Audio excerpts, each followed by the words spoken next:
Ya, itu kalau tiap malam lomba, dikisahkan oleh Imam An-Nawawi dalam kitabnya At-Tibyan, itu lomba dengan Abdurrahman bin Auf, Tamim Ad-Dari, itu tiap malam paling minimal sekali khatam Al-Quran dalam tahajudnya. Tapi dahsyatnya, besoknya sekiannya itu selalu datang 60, kalau kita sekarang 60 kontainer datang, isinya emas, perak, berlian, macam-macam. Ya, kebayanglah kalau ke PTM datang 60 kontainer isinya emas, perak. Makanya nggak ada yang dikasih lagi sekarang. Nah, lihat sini, sudah? Saya mulai ya.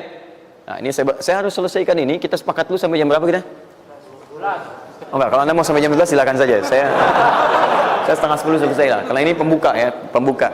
Ke depan kita akan lebih kompleks karena saya pengen ini dicoba sampai sepekan. Nanti akan melahirkan perubahan. Karena ke depan kita akan bicara tentang riba, tentang macam-macam dia. Itu perlu lebih fokus lagi. Ini yang dasar untuk sepekan dulu. Siap ini ya? Yuk kita mulai. 1. Rizki lewat ikhtiar atau usaha. Saya boleh teman-teman sekalian buka ini ya? Ini udah? Ya. Udah. 1 yang lewat usaha itu ikhtiar. Ya, buka Quran surah 39, Quran surah 53 ayat 39. An-Najm ayat 39. Wa allaysa lil insani illa ma sa'a. Wa allaysa lil insani illa ma sa'a. Wa allaysa lil insani, bahkan setiap manusia itu, awas, illa ma sa'a, akan mendapatkan rizki, akan mendapatkan hasil dari apa yang telah ia usahakan dengan sungguh-sungguh. Jadi kalau Anda ingin mendapatkan apapun, mau dapat pahala, dapat rizki, dapat ini, dapat itu, maka semua bergantung yang pertama pada tingkat kesungguhan usaha Anda. Usaha yang serius, yang sungguh-sungguh disebut dengan sa'a, yas'a, sa'yan. Sa'a, yas'a, sa'yan.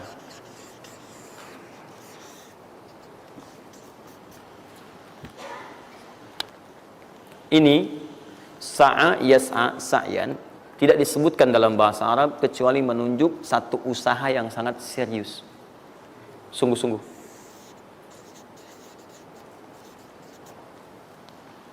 Rizki yang pertama ini sifatnya kata Al-Quran, langsung Allah yang menyampaikan. Kalau Anda mau mendapatkan rizki itu, baik yang sifatnya materi, uang, rumah, mobil, pakaian, makanan dan sebagainya, maka Anda mesti serius usaha. Usaha yang serius. Saya belum bicara bagaimana cara usahanya, tapi Quran ingin membangun komitmen dulu. Anda mau usaha enggak? Anda usaha, saya kasih kata Allah. Tapi kalau Anda enggak usaha, enggak akan turun rezeki. Ya, enggak ada rezeki turun dengan cuman diam aja, enggak ada. Anda mesti usaha. Saat saya berada di Mesir, ada 2 mahasiswa itu saling, mereka paham Quran. Mereka diskusi ingin membuktikan kebenaran Quran. Yang satu cara berpikirnya benar, yang satu keliru. Yang satu berkata, Allah kan sudah jamin rezeki kita akan diberikan, ya kan? Sampai kita wafat sempurna rezeki. Jadi nggak nyari pun pasti dikasih. Cara berpikirnya seperti itu. Ini yang dipakai oleh orang liberal sekarang. Nah, maksudnya logika semacam ini. Yang satu lagi berkata, memang Allah kasih, cuman kita mesti usaha. Dia sebutkan beberapa ayatnya. Yang satu bertahan dengan pendapatnya, dia ingin buktikan. Saya masuk nanti ke masjid. Kalau di Timur Tengah itu suka ada zawiyah, tempat-tempat khusus untuk ibadah. Dia masuk ke dalamnya, sembunyi di belakang meja. Nah, di masjid itu suka ada muhsinin, para donatur yang itikaf, kasih makan. Hari pertama semua dikasih, dia tidak, karena ngumpet. Karena perjanjiannya nggak boleh ada usaha apapun. Hari kedua dia masih ngumpet, nggak dikasih, semua dikasih yang ada. Hari ketiga sudah lapar sekali, sudah nggak tahan. Begitu udah dikasihkan, yang muhsinnya tanya, hal min akhar, ada lagi yang lain nggak? DKM jawab karena nggak tahu, kan ngumpet, nggak ada yang lain. Baik, kalau gitu saya kasih ke tempat lain. Karena beranjak mendengar suara itu, dia langsung kasih kode dengan bertahan. Kaget kan DKM. Begitu dibuka ada orang ngumpet di belakang meja, sudah kelaparan. Akhirnya dia ada orang satu lagi di sini, langsung dikasih bagiannya sampai dengan 3 bungkus. Begitu dikasihkan itu, teman yang kedua tadi yang mengatakan mesti ada usaha langsung mengejar pada teman yang bersembunyi. Dan dia katakan, kan saya bilang dari awal, rezeki itu mesti dicari walaupun dengan sama. Saya juga sama, Ustadz pemateri misalnya kan, begitu kehausan ya, kan? Nah, misal, panitia datang, macam-macam lah. Misal. Enggak, itu contoh. Saya nggak biasa ceramah sambil minum. Ya.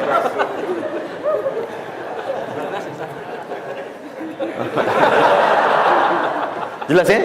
Nah, jadi prinsip yang pertama, kita harus punya komitmen yang kuat dengan Allah. Kata Allah, kerja ya kerja. Kata Allah, usaha ya usaha, jangan diam. Di usaha itu sepanjang keluar yang disebut usaha dari dalam tubuh kita, kaki melangkah, tangan bergerak gitu kan, kemudian mulut berbicara, bersuara, atau telunjuk menunjuk aja, ada usaha, rezeki turun. Apa butuh pembuktian lagi? Tuh lihat di beberapa belokan-belokan tuh, cuman orang begini aja, prit, 1.000, makasih Pak, 2.000, makasih bos, kan? 5.000, paman. Om. Jelas ya, paham ya? Nah, ini yang pertama, usaha yang serius. Nah, ini langsung dicontohkan oleh Allah. Bahkan kalau Anda serius, nah perhatikan, ini jejaknya langsung ditemukan dan diabadikan dalam Al-Quran. Ada beberapa tahapan yang mesti kita tahu. 1, 2, 3. Perhatikan cara keseriusan yang digambarkan dalam Al-Quran. Teman-teman, kalau saya sebutkan sa'ah dalam Al-Quran, mungkin agak banyak kita mencarinya, butuh energi. Tapi kalau saya ilustrasikan begini, antum insya Allah akan lebih cepat menemukan. Kalau kita haji atau umrah, kemudian ada ritual setelah tawaf, namanya apa? Sa'i. Apa itu sa'i? Tuh kan, lari-lari kecil. Kalau lari-lari besar, maraton. Kan sudah saya tuliskan di atas. Sa'i itu kan dari sini tulisannya. Ya, dari mana sa'i itu? Safa ke Marwah. Ya, buka Quran surah kedua ayat 158, paling kiri di pertengahan.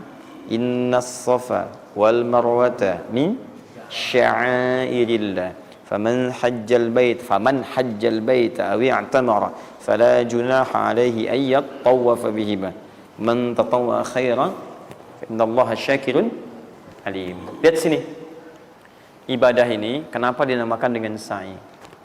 Dan sementara orang sekarang agak kurang tepat menerjemahkan dengan lari-lari kecil. Dalam bahasa Arab lari kecil bukan sa'i. Dalam bahasa Arab lari-lari kecil itu bukan sa'i. Ingat baik-baik kalimat ini. Kenapa dinamakan dengan sa'i? Karena di tempat ini pernah ada satu sosok yang sangat bersungguh-sungguh untuk berusaha. Sangat serius untuk mendapatkan rizki dari Allah Subhanahu wa taala. Sosok ini datang, diantarkan oleh suaminya.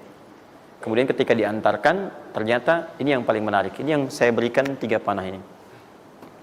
Diabadikan kisah ini di Quran surah ke-14 ayat ke-37. Pertama diantarkan. Ya, begitu tiba suami, istrinya dengan anak yang baru lahir, tiba-tiba langsung bermohon kepada Allah. Perhatikan, bukankah Allah pemilik rezeki? Masih ingat tadi teori di awal? Pusat rezeki ada di mana? Baik. Nah, ini teman-teman sekalian, kaidah yang pertama. Kalau antum ingin berikhtiar berusaha, maka hal yang pertama dilakukan adalah mendekat dulu kepada pemiliknya. Mohon minta kemudahan, minta petunjuk, minta kenyamanan, minta keberkahan. Itulah sebabnya sebelum kita berangkat, kita sholat dulu. Sholat subuh, sholat fajar, menghadap, usahakan. Makanya Nabi setelah selesai sholat, selalu meminta kepada Allah diberikan petunjuk mendapatkan rezeki. Ya, yang di Ibnu Majah nomor hadis 925 itu, Allahumma inni as'aluka ilman nafi'a wa rizqan thayyiba wa amalan mutaqabbala. Minta. Kalau dalam bahasa kita, ya Allah berikan saya hal yang bermanfaat, ilmu bermanfaat dan rezeki terbaik di hari ini. Minta. Nah, begitu sampai beliau bermohon pada Allah, Rabbana inni askantu min dzurriyyati biwadin ghairi dzi zar'in inda baitikal muhram. Perhatikan ya. Ya Allah, saya bermohon kepadamu, engkau yang merawat kami, memerhatikan kami, memberikan rezeki kepada kami. Sifat rububiyah yang disebutkan namanya Rabb. Begitu meminta kepada Allah, ya Allah sekarang saya diperintahkan olehmu sebagai tawadu. Nabi Ibrahim mengatakan, saya menempatkan sebagian keturunan saya, istri saya, anak saya di satu tempat yang sangat gersang. Hendak bayang nggak? Tempatnya gersang, gunung-gunungnya itu, batu-batunya itu rapat luar biasa, kerasnya luar biasa, dan nggak ditemukan sumber air di situ. Artinya ini kondisi yang paling dalam lah, ya.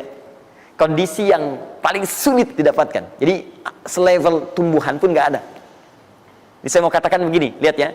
Anda pergi ke satu tempat, Anda berusaha tuh masih ada, Google-nya ada, bangunannya ada, kendaraan ada, modal ada, tinggal kelihatan semuanya jadi aktiva semua tuh. Tinggal kita olah aja. Ada orang yang pernah mendatangi tempat yang semuanya nggak ada bahan-bahannya. Bayang ya? Kosong. Tuh, saya pernah satu kali waktu ada krisis itu beberapa ke belakang, itu semua showroom macam-macam itu pada jatuh. Dan saya diundang ke Hyundai untuk ngasih motivasi, ngasih training. Pertama kali saya dibawa itu, teman-teman sekalian, saya dibawa ke showroom mereka, selapangan tuh, isinya mobil semua. Mobil, apa perkataan pertamanya? Kata manajernya, Ustaz, itu biasanya kami kosong nih. Sekarang banyak seperti ini katanya. Mohon nanti diberikan gambaran seperti apa kami mesti semangat macamnya. Saya bilang, Pak, Bapak itu luar biasa ya. Tahu nggak Pak, orang yang pertama kali menemukan mobil, jangankan mobil begininya, bahannya aja susah nyarinya. Masuk kemudian ke showroom aja nggak ada. Di belakang rumahnya cuma otak-atik jadi bahan macam-macam, jadi yang sederhana. Ya dari situ aja jadi mobil. Bapak sekarang udah ada mobilnya, tinggal dipasarin aja. Nah sekarang banyak orang banyak mengeluh. Nabi Ibrahim dulu cuma bawa istrinya ke tempat yang gersang luar biasa, nggak ada potensi apa-apa, materinya kosong, itu gersang, tumbuhan nggak tumbuh. Apa yang terjadi? Begitu sampai di situ, satu kalimat ketika meninggalkan Ibrahim istrinya Sayyidah Hajar dengan anaknya Ismail alaihissalam, maka pertanyaan pertama dalam satu riwayat, ahadza min amrillah, apakah semua ini ketetapan Allah? Maka dijawab bala. Perhatikan prinsipnya, selama ini ketetapan Allah, maka Allah tidak akan menyia-nyiakan saya. Dan rizki telah Allah tetapkan kepada kita, maka Allah tidak akan pernah menyia-nyiakan kita. Paham ya?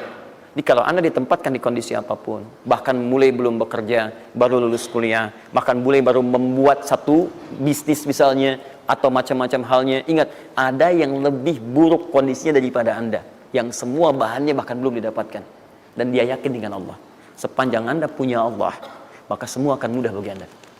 Ini prinsip yang pertama. Jelas ya? Nah, kalau sudah paham sampai sini, belum berhenti karena ada komitmen untuk usaha. Apa usahanya? Maka Ismail menangis satu saat dan Allah tetapkan asinya nggak keluar dari ibunya. Begitu tidak keluar, nah anak ini kan pasti bergejolak. Tangan bergerak, kaki bergerak, disimpan di bawah. Saat bergerak itu kakinya menghunjam ke tanah, tangan bergerak, nggak keluar apapun. Ibunya ini yang menempuh usaha yang sangat serius untuk mencari. Dia tahu kalau cuma diam nggak akan datang. Maka ibunya menerapkan satu ketentuan pertama yang nanti diabadikan dalam Al-Quran, yaitu teori rezeki dengan ikhtiar, mencari cara yang serius. Nah, cuma apa yang akan kita keluarkan saat ini terlepas dari usaha apapun yang Anda kerjakan saat ini. Tapi teori dasarnya adalah ketika Anda menempuh usaha yang serius ini, ada beberapa tahapan yang mesti Anda lalui. Persoalannya, waktu saya sudah habis 9:30. Nah, saya mau minta sedikit aja, boleh nggak saya tambah 5-10 menit? Alhamdulillah. Nah, satu, saya agak cepat ya, saya agak cepat. Satu. Ya. Yang pertama beliau lakukan, beliau kemudian mencari itu dengan semangat, naik ke satu bukit. Naik. Bukit apa namanya? Kapan bukit itu dinamai dengan Sofa? Ini persoalannya. Belakangan kan? Belakangan, setelah itu bukit Sofa. Dari mana munculnya Sofa? Sofa itu kan kalau kita gali dari akar katanya, ya berasal dari kata tasfiyah. Ya, Sofa, yasfi, sofyan, wa tasfiyatan, wa sofian, wa sufyanan. Kalau pakai sin, sufyan, kalau pakai sod, sufyanan. Sofiyun. Tasfiyah artinya menyaring sesuatu yang kotor, sehingga yang bersih aja yang kelihatan. Kalau Anda menyaring sesuatu, saring, bersihnya itu ada, kotornya hilang, dibuang. Itu namanya tasfiyah. Pakai ta, sod, fa, ya, ta. Ini hasilnya disebut dengan sofa. Orangnya disebut dengan sofi atau sufi, perempuannya disebut dengan sofia. Jadi kalau ada yang namanya misalnya sufi atau sofia, ini orang yang mampu menyaring segala yang kotor dalam dirinya sehingga yang keluarnya yang baik-baik aja. Kalau bicara ada yang provokasi, mau ngucapan yang kotor dia tahan, keluarnya yang baik. Mau melihat ada yang kotor dia palingkan, dia yang baik. Itu sofia. Perempuannya, laki-lakinya sofi, ya, atau sufi. Baik. Nah, Sofa, kenapa disebut dengan Sofa bukitnya? Karena pada saat itu, walaupun tidak ada modal, situasinya sulit, beliau bisa menyaring keadaan dirinya, sehingga menghilangkan yang kotor-kotor dalam benaknya, dan yang ada cuma prasangka baik kepada Allah Subhanahu wa Ta'ala. Maksudnya Pak, kalau Anda ingin memulai usaha, sehebat apapun, walaupun nggak ada modal, nggak ada apapun, hal pertama modal terbaik yang Anda mesti lakukan adalah berprasangka baiklah kepada Allah Subhanahu wa Ta'ala. Sofa. Positive thinking kepada Allah. Allah sudah janjikan kepada saya, maka saya akan memenuhi apa yang Allah perintahkan. Dan akhirnya Allah memberikan apa yang dijanjikan. Jelas ya? Kalau Anda memulai dengan perasaan yang baik, yang positif, nanti Allah akan angkat Anda berada di puncak seperti Sayyidah Hajar naik ke atas bukit itu. Jelas ya? Dan perasaan Anda pun akan enak. Tapi kalau belum apa-apa Anda sudah negative thinking kepada Allah, maka mohon maaf, jangankan rizkinya, maka usaha Anda pun tidak akan maksimal, effortnya akan sangat kurang. Anda baru mau ke kantor, terus tiba-tiba melihat mendung, ya, terus orang udah mulai macet, terus negatif muncul di situ, ya mendung, macet. Terus apakah dengan mengatakan ya mendung dan macet, kemudian macet itu akan terurai? Mendung itu akan sirna? Tidak. Sampai Anda bikin status pun nggak akan pernah kelar. Ceklik, hari ini Bekasi macet. Terus Anda ngapain? Jadi kalau Anda mau mengawali sesuatu, maka positive thinking kepada Allah. Bismillah. Allah yang bikin mendung, Allah yang bikin terang. Nggak ada bedanya. Bismillah, saya diperintahkan, saya jalan. Tak bisa, kemudian saya coba cari alternatif. Macam Anda usaha. Paham ya? Nah, kemudian, bukankah seseorang berusaha itu ingin mendapatkan sesuatu? Puncak hal yang diinginkan, yang diharapkan itu bentuknya rizki. Tapi sifat ingin mendapatkan sesuatu, puncaknya disebut dengan marwah namanya. Sesuatu yang sangat diharap, diinginkan, marwah. Perhatikan baik-baik. Ya. Saya mau tanya begini, dari sofa ke marwah, berusaha dengan serius Sayyidah Hajar. Lihat sini, sofa itu kan di atas kan, terus turun kan, turun, tahan sini. Begitu ke sini, melihat ada peluang di sini, terlihat seperti ada oase, maka dipercepat jalannya. Makanya di sini sekarang ada tanda lampu hijau. Ya, begitu nyampe sini untuk laki-laki lari-lari kecil, perempuan jalan cepat. Ini karena ibadah yang disebut dengan sa'i sering diartikan dengan lari-lari kecil. Ini berlari ini teman-teman, jalan cepat ibu. Ini sesungguhnya awalnya ini melihat di sini seperti peluang ada oase di sini di marwah, banyak air. Maka dipercepat jalannya. Sampai di batas ini, ragu lagi. Betul nggak ya? Apa cuma fata morgana? Tapi yang paling dahsyat adalah, dia memastikan dengan ikhtiarnya. Saya mesti pastikan dulu, jangan menduga-duga. Dikejar sampai ke atas. Begitu kepastiannya tidak ada sama sekali. Ternyata fata morgana saja. Dari sini, balik lagi. Mungkin di sini ada. Ya, balik lagi ke tempat tadi. Balik, dilihat. Sini kayak ada, betul di sini. Balik nyampe sini fata morgana. Bola, balik, bola, balik, bola, balik. Sampai dengan 7 kali. Ya, dari sini ke sini 1, sini ke sini 2, ini 3, 4, 5, 6, 7. Ingat, sofa selalu genap, marwah selalu ganjil. Kalau Anda umrah, kemudian tiba-tiba Anda merasa berakhir selesai, tapi posisi Anda di sofa kemungkinan cuma 2. Kalau bukan Anda kurang baru 6 kali, atau Anda terlampau soleh 8 kali. Pasti di sini. Nah, apa hikmahnya? Proses ini disebut dengan sa'i. Perhatikan baik-baik, tahan, fokus. Ketika Anda berusaha teman-teman, maka mulailah dengan berpositive thinking kepada Allah. Tapi ingat, usaha Anda tidak akan selamanya ada di atas. Mungkin suatu saat akan turun, kan? Mungkin Anda ada di puncak. Mungkin suatu saat Anda turun, mungkin kadang ada di puncak, kadang stabil aja. Tapi kalau Anda melihat peluang, cepat kejar selama peluang itu baik. Itulah yang dimaksud dengan kompetisi yang sehat. Ada dapatkan kejar, ada tender, ikut tender dengan cara yang baik, cara yang normal, ikut. Kalaupun bukan rezeki Anda, nggak ada masalah. Dan jangan pernah macam-macam lah. Saya dah ajar kan nggak pernah nyogok sama malaikat. Malaikat cepat sini dah gitu. Saya kan di sini Nabi gitu kan. Kau minta apa saya kasih, kan nggak pernah. Ya biasa aja bolak-balik. Ya walaupun mungkin ketika Anda kejar itu bukan bagian Anda, mungkin cuma fata morgana, nggak ada masalah. Saya kasih rahasia besarnya. Sepanjang Anda betul-betul ikhtiar dilakukan karena Allah, maka perhatikan baik-baik. Kadang-kadang Allah seakan menunda apa yang menjadi hak Anda, bukan ingin menunda dan membiarkan Anda tidak mendapatkan sesuatu, tapi ingin memberikan semua nikmat secara sempurna. Karena di atas itu ada nikmat pahala, ada nikmat doa, ada nikmat istighfar, ada nikmat usaha, dan nikmat hasil yang tiada terputus. Tidak terputus. Lihat sini. Kalau antum sehari berusaha, nggak dapat apa-apa. Memang, mohon maaf, hasilnya belum dapat diraih, belum dilihat tuh. Tapi bukankah pada saat itu doa antum akan bertambah? Bukankah malamnya salatnya nambah? Tahajud? Bukankah di situ kadang-kadang kita istighfar, ya Allah, Teman-teman, bukankah istighfar menggugurkan dosa? Bukankah berdoa menambah harapan, mengakumulasikan sesuatu? Bukankah tahajud menambah pahala lagi? Kadang-kadang yang diinginkan oleh Allah pertama kali bukan dunia dulu. Ketika Allah mencintai seorang hamba, dia akan berikan pahala akhirat dulu. Karena dunia itu sifatnya sementara. Hei fulan, kamu kemana aja? Kemarin kamu jauh dari saya, baru sekarang kamu pikir dekat dengan saya.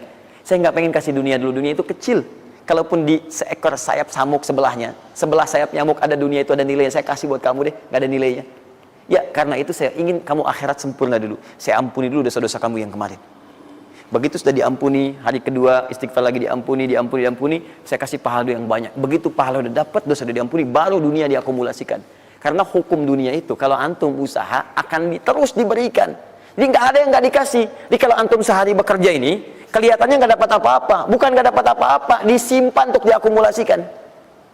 Nanti dosa antum tuh udah hilang, amalan udah banyak, antum dapat banyak. Kadang-kadang nggak sadar kalau saat dapat banyak itu sebetulnya itu hasil usaha antum sebelumnya. Itu teorinya begitu. Ya, jadi nggak ada yang nggak dapat apa-apa, semua akan dinilai. Sepanjang antum bergerak dikasih, dan antum buktinya hidup juga. Sampai ke hari itu kan masih hidup, bisa makan juga di hari itu, bisa beraktivitas juga, sehat juga dan sebagainya. Belum dapat apa.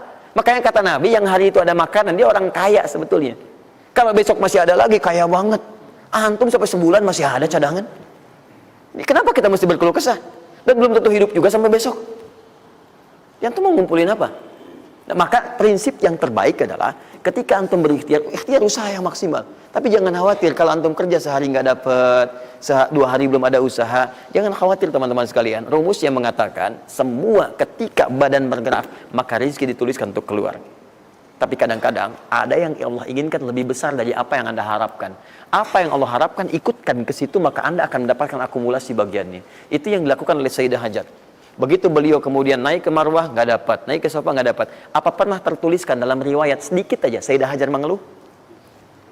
Tunjukkan kepada saya kitab mana yang pernah menunjukkan riwayat ketika bolak-balik itu kemudian Sayyidah Hajar berkata, ya Allah, saya kan istri Nabi, saya kesini memenuhi perintahmu ya Allah, ini udah capek, kenapa belum turun juga? Pernah nggak? Kedua, ketiga, keempat, kelima, sampai ke yang ketujuh. Begitu sampai di Marwah, baru kemudian diakumulasikanlah itu. Apa yang terjadi? Ibunya yang usaha bolak-balik. Akhirnya keluar dari mana? Anaknya, kakinya kemudian menghentak lagi. Tiba-tiba keluar air dari situ. Pertanyaan saya, ibu yang lebih tahu di belakang. Kan kalau anak itu sedang haus, pasti tangan kakinya bergerak kan? Kenapa saat pertama disimpan bergerak, airnya keluar? Sudah 7 kali bolak-balik, baru air keluar. Silakan lihat riwayatnya. Pada hentakan itu, ketika 7 kali ibunya bolak-balik, malaikat mengepakkan sayapnya. Itu yang menghantam air dan keluar air. Malaikat yang ditugaskan adalah memberikan rezeki namanya Mikail. Itu ada di Quran surah kedua ayat ke-98. Ya, man kana aduwwan lillahi wa malaikati wa rusuli wa jibril wa mikail. Mikail. Di antara tugas Mikail oleh Allah ditugaskan untuk memberikan rezeki. Yang paling menarik, perhatikan baik-baik. Begitu airnya keluar, ibunya sedang di Marwah, sedang berdoa nih. Makanya kalau sa'i di sofa ngadep ke kiblat berdoa dulu, ke Marwah ngadep ke kiblat berdoa dulu. Begitu sedang berdoa nyampe ke Marwah yang ketujuh, anaknya lebih kencang menangisnya. Ibunya mendengar suara nggak biasa, dikejar ke sini. Begitu kejar ada air. Apa kata ibunya? Lihat kalimatnya. Zam, zam, zam, zam. Ibunya tidak mengatakan ijma, tapi zam, zam, zam, zam. Zam itu artinya kumpul jangan berhenti, kumpul jangan berhenti, kumpul jangan berhenti. Sampai sekarang air itu tidak pernah berhenti. Perhatikan bagaimana akumulasi pekerjaan seorang ibu yang sangat serius menghasilkan rezeki bukan hanya untuk dirinya, untuk anaknya, cucunya, cicitnya, dan berganti generasi sampai kita sekarang. Kita aja ke zaman Nabi Muhammad, itu teman-teman sudah lewat 15 abad. Nabi Muhammad ke Nabi Ismail 29 generasi. Satu generasi bisa ribuan tahun. Nabi Muhammad ke Nabi Musa aja 2000 tahun, ke Nabi Isa 600 tahun. Sekarang ke Nabi Ismail 29 generasi. Muhammad bin Abdullah bin Abdul Muttalib bin Hashim bin Abdul Manaf bin Qusay bin Murrah bin Kilab bin Ka'ab bin Ghalib bin Fihir bin Malik bin Nadar bin Kinana bin Khuzaimah bin Mudrikah bin Ilyas bin Salam bin Nizar bin Mudar bin Ma'ad bin Addan bin Adi bin Adri, ya, bin Muqawwam bin Nahur bin Tari bin Ya'rub bin Yasub bin Nabit bin Ismail alaihissalam. 29 generasi. Yang bisa mengulang 29 ini saya bebaskan paspornya untuk menghafal Quran di pekan depan. Silakan. Boleh, silakan. Tapi kalau salah satu tambah 1 ayat. Jelas? Terakumulasi. Maka boleh jadi Kita berusaha bekerja, sehari belum dapat, 2 hari dagang belum dapat, tenang. Begitu antum 3 hari, tiba-tiba dagangan diborong habis. Itu sebetulnya usaha antum yang sebelumnya. Tapi antum dapat bonus ampunan dosa, pahala, macam-macam. Maka jangan mengeluh. Dan jangan pernah antum, sekali-kali, awas ya, awas. Mengeluarkan kata-kata yang seakan-akan Allah menghentikan rezeki antum. Maka disitulah kesulitan paling sulit akan antum awali. Ya Allah, apa engkau nggak sayang dengan saya? Saya perlu usaha apa lagi? Kenapa belum diberikan juga? Dan sebagainya. Itu kadang-kadang membuat seseorang kalau sudah kehilangan arah seperti itu sampai meninggalkan agamanya, itu yang paling fatal. Paham ya? Keluarkan. Tidak usah mikir, nggak usah macam-macam. Dah, 2,5% keluarkan. Itu 2,5% itu paling minimal. Kalau mau 5% keluarkan. Ingat rumusnya, kenapa disebut zakat? Di antara makna zakat itu adalah